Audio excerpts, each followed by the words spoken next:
The Story of the Dragon 2024 Part 3. So, recap. But before the recap, let's say hello. So, I have been doing this story as a fun diversion for the Year of the Dragon 2024. And so I will put a link to the first 2 parts. And as we get into the 3rd part, let me just say welcome. My name is Lydia. This is the Feng Shui and Bazi Chinese Astrology channel. And on this channel, I often read the charts of famous people. It's super fun. We learn a lot about ourselves and our own charts through that process.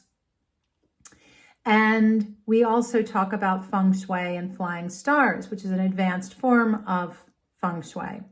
So if this sparks interest for you, please subscribe, like, and follow so you don't miss a single video. So here we go. The dragon is mystical and magical. Think Puff the Magic Dragon.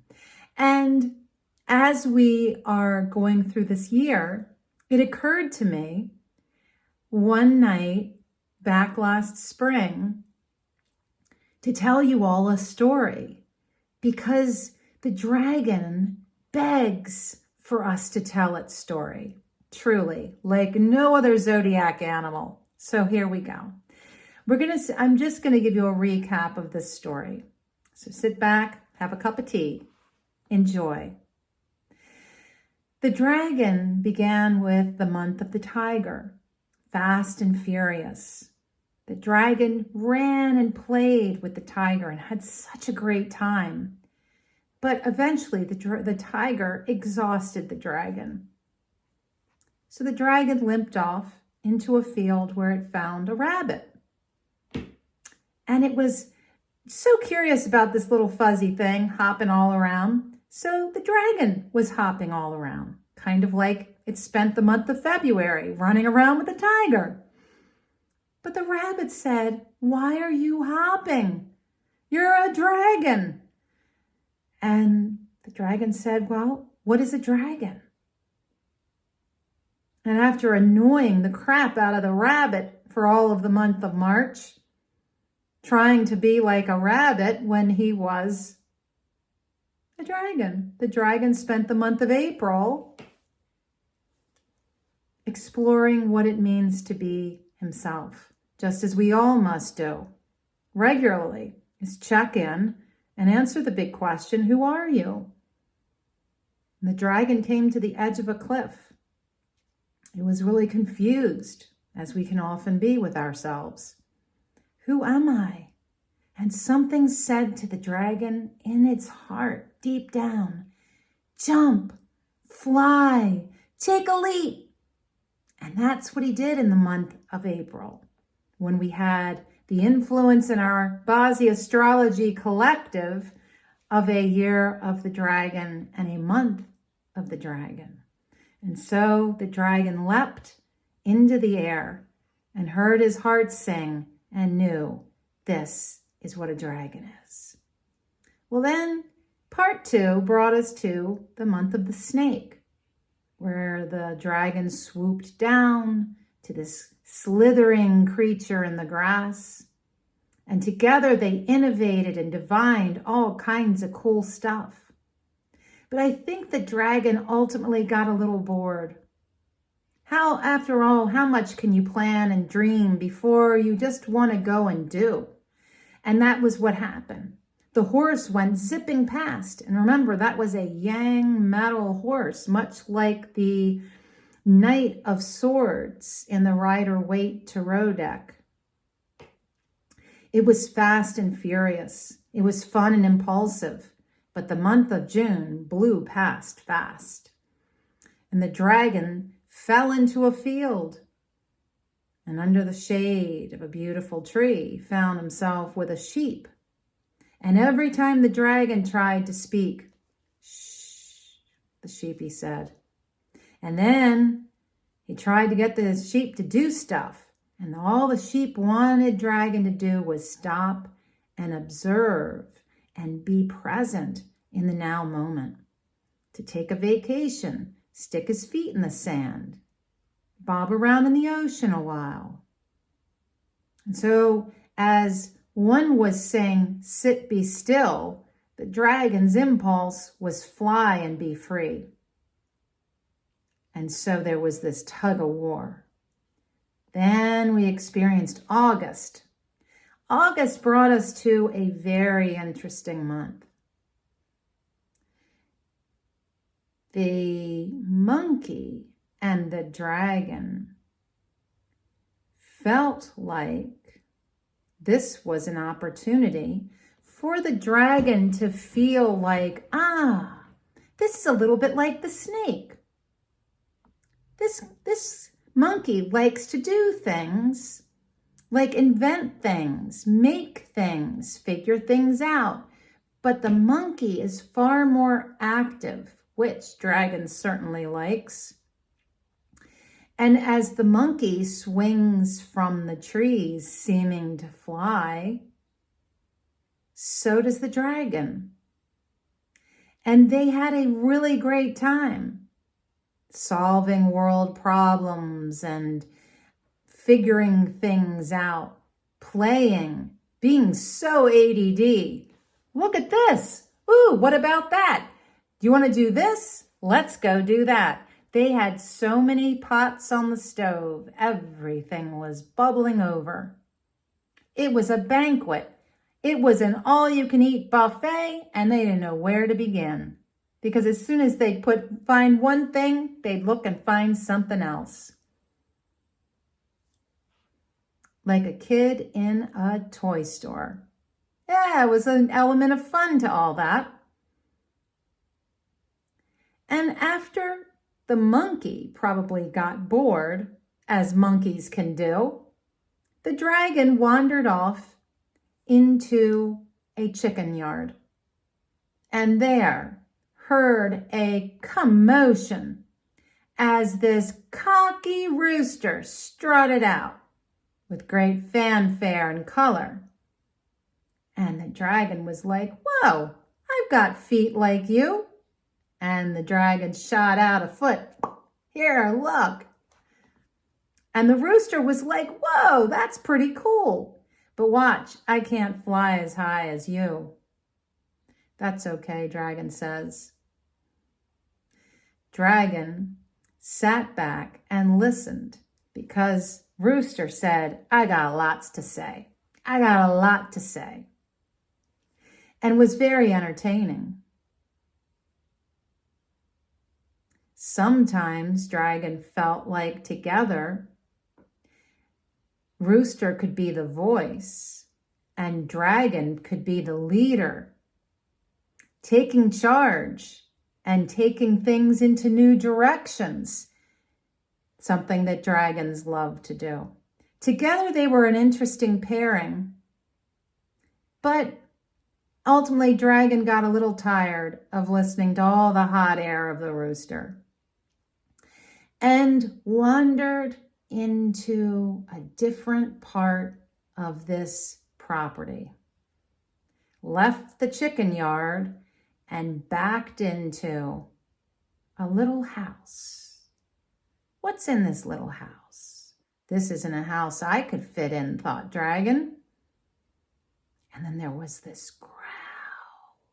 Arr, arr. And dragon thought, ooh, am I back at the tiger? Is it time for me to end my reign already? No. Dragon thought, what other animal growls besides a tiger? And suddenly the lights got low. Thunder clouds rolled in. The air felt very strange, kind of cool and warm all at once. The leaves on the trees started raining like yellow arrows. Dragon felt threatened. The month of October creeped in with a spooky feeling. The shadows fell long across this part of the yard. And inside that doghouse was a growl of threat. Don't mess with me. I stand up for those who can't stand up for themselves. Oh, dragon calls out, I won't harm anyone. How do I know? You're a leader. Sometimes leaders make bad decisions that harm people.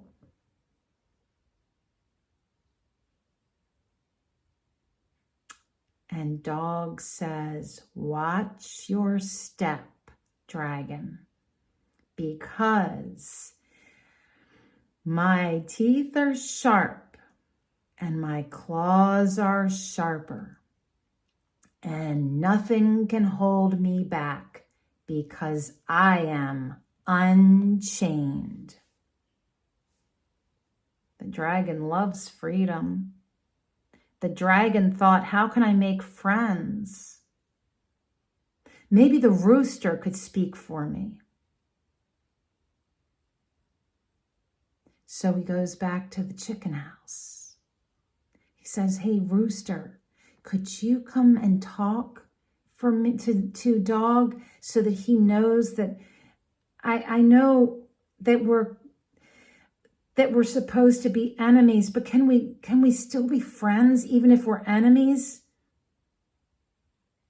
And the rooster said, dragon, this month you need to be really careful of what you say and do, because you could upset somebody without even realizing it.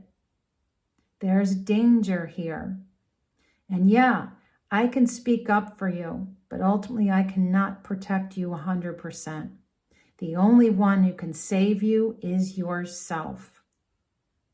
And I will tell you that once you get past this month, even if you lose some scales, even if you have some bite marks and some scars, dragon started to feel a little, whoa. Remember that the rest of the year will be a whole lot easier. Oh, well, that's good to know. Yes, Rooster said it is. It's good to know and be reminded of the promise that after hardship,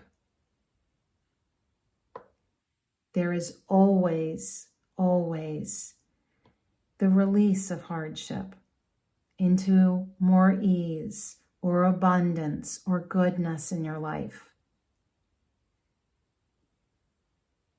Rooster strutted off out of the dog yard and back to the chicken yard, leaving the dragon crouched down outside of the dog house, facing the red glowing eyes of a mastiff. And that is where our story pauses, at the door of October, the door of the dog,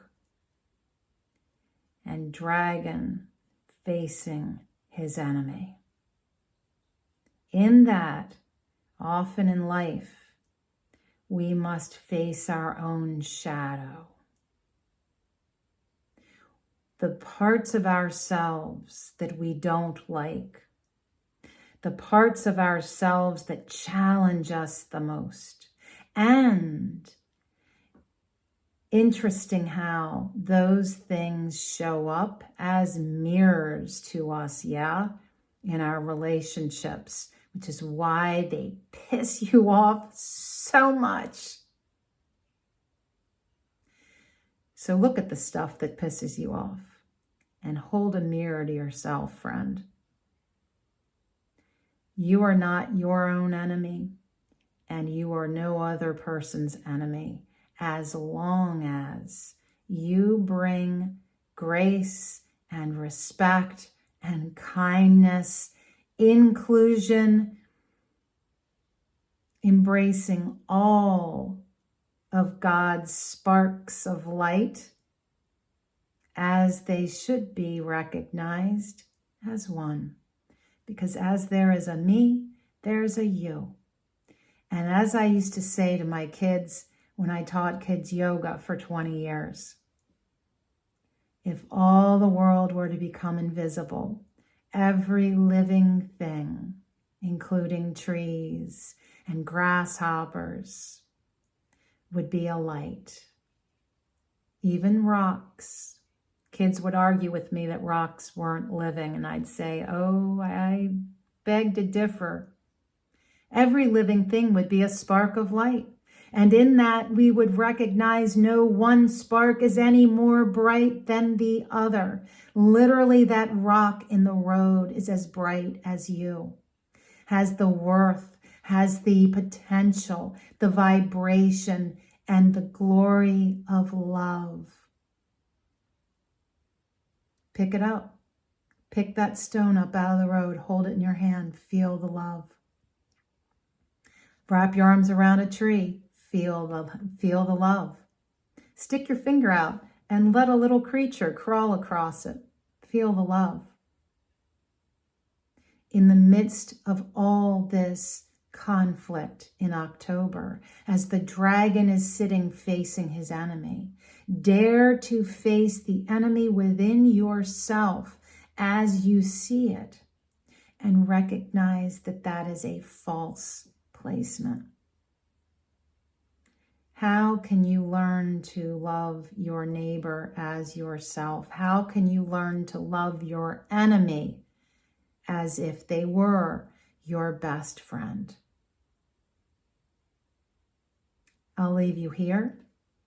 Part 4 will come up with the pig, the rat, and the ox as we wrap up 2024, the mystical, magical year of the dragon. Until next time, friends, be well.